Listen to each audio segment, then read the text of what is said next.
kita berada di alam nyata ya, alam gaib. Di sana ada malaikat ya, di sana ada jin. Diciptakan terlebih dahulu malaikat, kemudian baru jin, baru menyusul manusia. Baik, malaikat, jin, manusia. Jin dulu diciptakan baru manusia. Manusia pertama namanya Adam alaihissalam. Baik, Allah Subhanahu wa ta'ala ciptakan jin itu dari api. Ya, betul, dari api. Allah ciptakan jin itu dari api. Jadi yang kita tahu kemudian sifat jin itu berarti panas. Baik, lanjut. Karena ini sekilas ya, berarti sedikit-sedikit saja. Kemudian orang bertakwa memang harus beriman dengan alam gaib. Jadi nggak ada ceritanya, oh saya nggak percaya dengan yang kayak gitu-gitu. Nggak bisa Pak. Kita harus percaya, harus yakin. Disebutkan dalam surah Al-Baqarah ayat 3. Dari ayat 2 dulu. Dzalikal kitabu la raiba fi hudal lil muttaqin. Al-Quran itu sebagai petunjuk bagi orang yang bertakwa. Orang bertakwa itu seperti apa? Alladzina yu'minuna bil ghaibi wa yuqimunas shalata wa mimma razaqnahum yunfiqun. Orang bertakwa itu adalah orang yang beriman, yang percaya dengan yang gaib-gaib. Jadi, ada jin, wah nggak percaya saya. Ada orang memasukkan jin, nggak percaya saya, nggak bisa. Kan memang ada jin itu. Nah, baik ya. Kemudian setelah kita tahu bahwa jin itu ada, makanan jin itu apa? Perlu tahu ya. Jadi jin itu makanannya adalah tulang dan kotoran hewan. Baik. Suatu ketika Rasulullah SAW buang air. Jadi minta tolong kepada sahabat untuk mengambilkan alat untuk bersuci. Kalau kita cebok pakai apa Pak? Pakai air ya. Kalau kita bersuci menggunakan air ya, membersihkan diri menggunakan air, namanya istinja. Baik, ini ada ilmu fikihnya di sini. Apa namanya? Istinja. Kalau kita buang air kemudian tidak ada air untuk bersih-bersih, maka kita bersihkan dengan yang lain selain air, namanya istijmar. Baik. Nah, istijmar itu pakai apa? Satu, bisa pakai batu. Jadi dioles-oles, Pak. Dicocok. Ya kan? Iya. Ambilkan 3 batu, oles. Wah. Olesan kedua diharapkan semakin sedikit ya. Olesan ketiga diharapkan bersih. Makanya ada toilet tertentu yang hanya ada tisu di sana. Bisa pakai tisu, bisa. Jadi selain batu, tisu. Nah, Rasulullah berpesan kepada sahabat tadi, jangan pakai tulang ya. Yang kedua, jangan pakai kotoran hewan. Pokoknya diambilkan yang lain, jangan 2 itu. Jangan kotoran hewan, jangan tulang. Setelah Rasulullah selesai buang hajat, keluar, sahabat ini penasaran nanya, kenapa nggak boleh tulang, nggak boleh kotoran hewan? Dijawab oleh beliau Sallallahu Alaihi Wasallam, tulang dan kotoran hewan itu makanan jin. Ya, jin ya, secara umum. Jangan dibayangkan kita Pak, wih jorok kali lah jin itu ya. Jangan, itu bukan alam kita. Ya, jangan dibayangkan kita. Baik, setelah tahu makanan jin, di mana tinggal jin itu? Baik, Rasulullah jelaskan dalam sebuah sabdanya, artinya saja bahwa jin itu jenisnya ada 3. Yang pertama, jin memiliki sayap, jadi dia tinggal di angkasa, di udara. Yang kedua, jin itu berbentuk kalajengking, ular dan kalajengking. Ular, kalajengking. Berarti tinggalnya di mana kalau ini? Di bumi ya, bersama kita. Ya, jadi hati-hati kalau ada ular masuk, diusir, ada lagi usir. Nah, boleh jadi itu jin. Artinya tidak semua ular, ada yang memang ular gitu kan. Jangan masuk ular, jin loh. Itu main tuduhannya ya. Ya, seperti itu. Baik. Kemudian jenis yang ketiga, jin itu apa namanya? Melalang buana. Ya. Jin itu melalang buana. Artinya di mana saja dia. Nah, kemudian tempat tinggalnya itu tadi jenisnya ya. Tempat tinggalnya jin itu tinggal di rumah-rumah warga. Baru tahu kan? Ya, ini sesuai dengan sabda Nabi. Cuma di sini saya tidak sampaikan hadisnya. Tidak ada rumah dengan penghuninya kecuali ada jin di rumah itu. Ya. Jadi ketika ada jin tinggal di rumah itu tinggalnya di bagian atas, Pak. Klotek. Jadi makanya di pelafon, Pak. Biar gak nampak. Bukan kan itu. Tidak di pelafon pun dia tidak nampak. Oh, ada tetangga saya masih kecil dia nampak dia. Itu berprestasi. Ada orang bisa melihat jin, punya indera itu bukan prestasi. Itu justru akan menyusahkan dirinya. Coba kita bisa melihat jin. Aduh, susah, kemana-mana susah ya. Karena nampak dia kan. Ya, Ustaz Khalid Basalamah dalam sebuah ceramahnya mengisahkan ada yang pernah bercerita, jin itu bercerita kepada seorang peruqyah. Dia mengaku jin yang paling cantik. Lalu ditanya, seperti apa ciri-cirimu? Ya, mata 1, kaki 9. Itu yang paling cantik di dunianya. Mau kita lihat yang itu? Bagaimana dengan jin yang paling jelek? Lalu ketika di antara kita bisa melihat jin, enggak berani kita pergi ke masjid subuh-subuh. Takut ketemu ya. Ya, belum yang kaki 1000 lah ya, itu yang kaki 9 baru. Baik, selanjutnya. Selain di tempat tinggal manusia, jin itu juga tinggal di tong sampah, di tempat-tempat kotor. Ya, mulung dia di sana. Ya, termasuk jin juga tinggal di tempat pembuangan air. Maksud saya di MCK, kamar mandi, di toilet. Makanya Islam itu mengajarkan seluruh adab kepada umatnya untuk menjaga diri agar terhindar dari gangguan yang buruk. Masuk kamar mandi ada doanya. Keluar kamar mandi ada doanya. Masuk masjid ada doa. Emang di masjid ada jin? Ya ada. Makanya ada orang tidak khusyuk sholat, ya kan? Seperti itu. Lagi di ceramah. Ini tersinggung nih. Baik, ya, bapak-bapak, ibu-ibu yang dirahmati Allah Subhanahu Wa Taala, ini seru nih. Setelah tahu makanannya, kemudian tempat tinggalnya, baik sedikit nih, ini semuanya tentang syariat nih. Itu makanya tidak boleh kita pakai tulang tadi ya, karena dia makanan jin. Dan serunya bahwa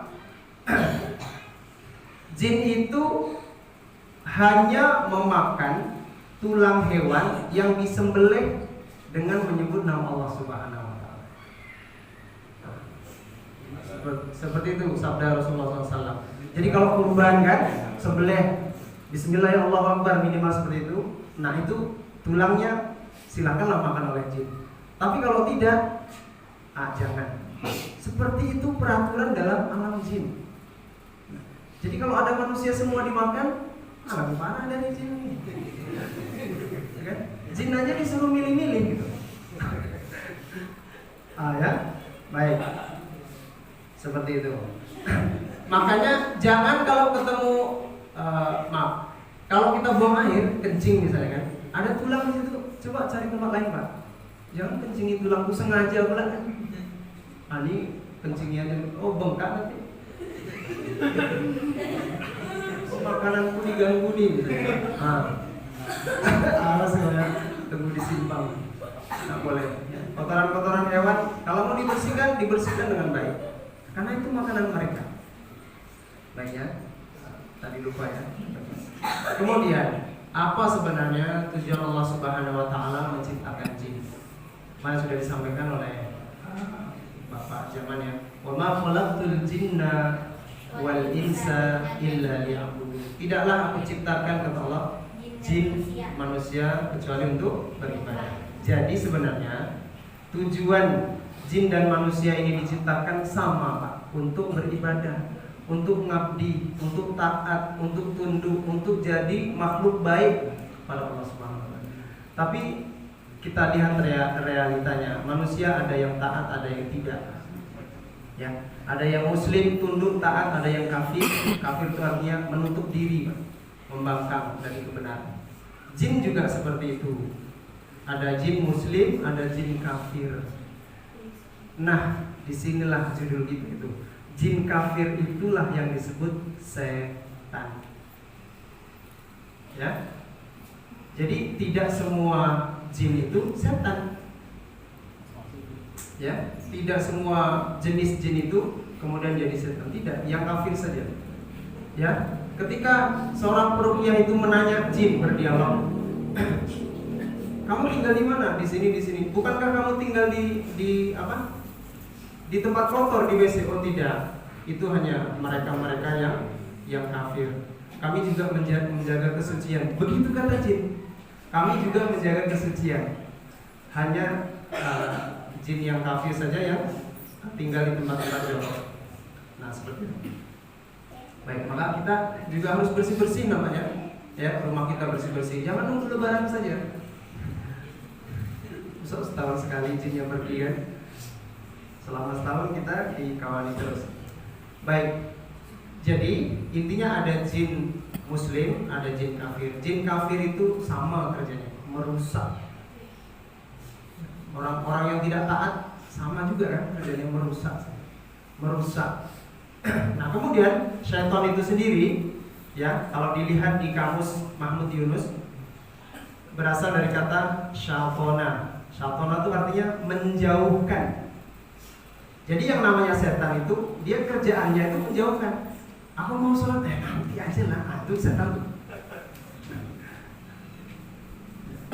Aku ada pembangunan masjid tuh apa? Coba, gitu ya.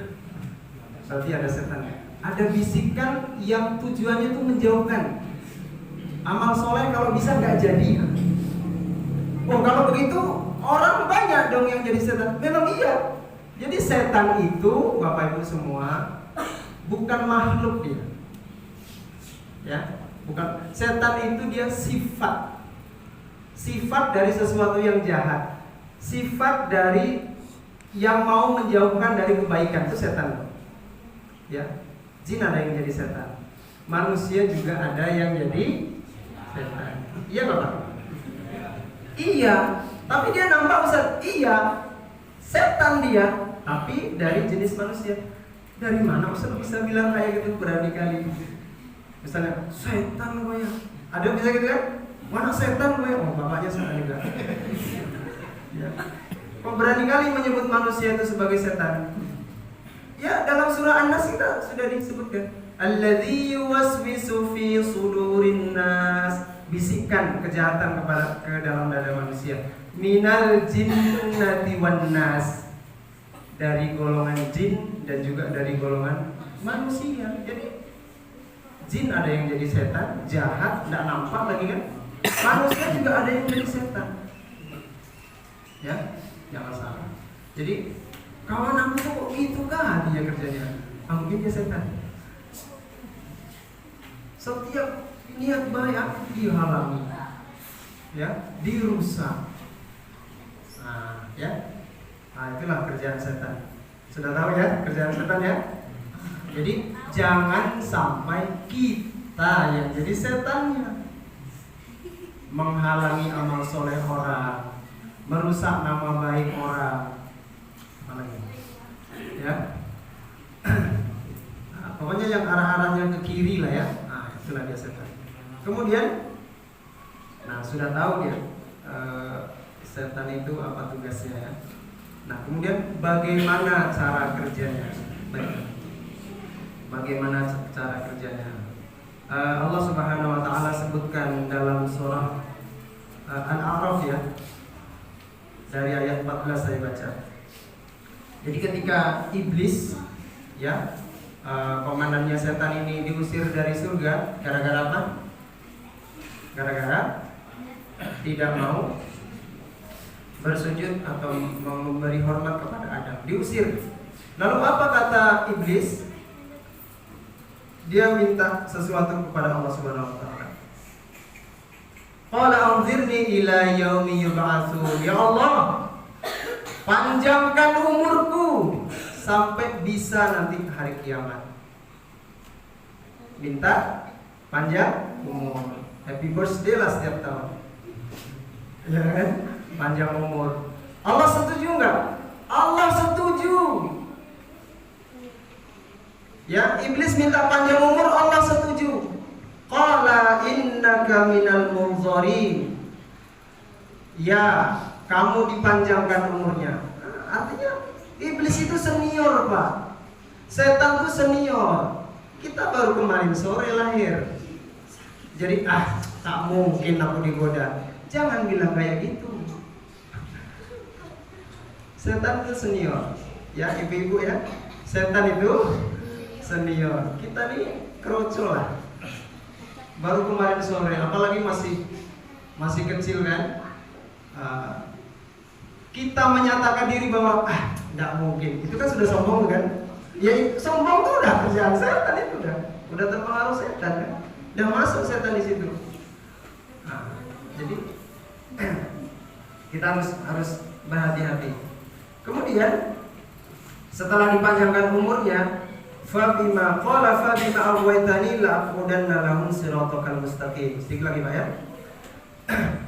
Si iblis berkata, setan berkata, karena engkau sudah cap aku sesat, ya, sudah dicap sesat kan, maka aku pasti akan sesatkan seluruh anak Adam itu dari jalanmu yang lurus, ya, mau dibengkok-bengkokkan. Yang halal dibuat tidak enak, ya, yang soleh dibuat berat. Mau dibengkokkan kemana? Dibengkokkan ke jalan yang tidak benar, ya. Yang haram itu indah, yang sesat itu menyenangkan. Nah, ini kerjaan setan ya. Ini kerjaan setan, hati-hati. Tsumma la'atiyannahum min baini aydihim wa min khalfihim wa an aymanihim wa an syama'ilihim wa la tajidu aktsarahum syakirin. Kemudian aku pasti akan datangi mereka. Siapa yang dimaksud mereka? Tadi dia dendamnya sama siapa? Sama manusia, sama Adam ya. Anak cucu mereka berarti kita. Tsumma la'atiyannahum, pasti akan aku datangi mereka min baini aydihim wa min khalfihim wa an aymanihim wa an syama'ilihim wa la tajidu aktsarahum syakirin. Aku pasti akan datangi anak cucu Adam itu dari arah depan, arah belakang, arah kanan, arah kiri. Arah mana lagi Pak selain yang 4 itu? Artinya semua arah kita itu diincar untuk diselewengkan. Dari ekonomi, kalau bisa orang tersesat dari ekonomi, ya kan? Dari ibadah, kalau bisa ibadah itu disesatkan. Dari belajar, kalau bisa orang tuh manusia anak cucu Adam tuh nggak ada yang mau belajar, apalagi yang agama misalnya. Begitu caranya.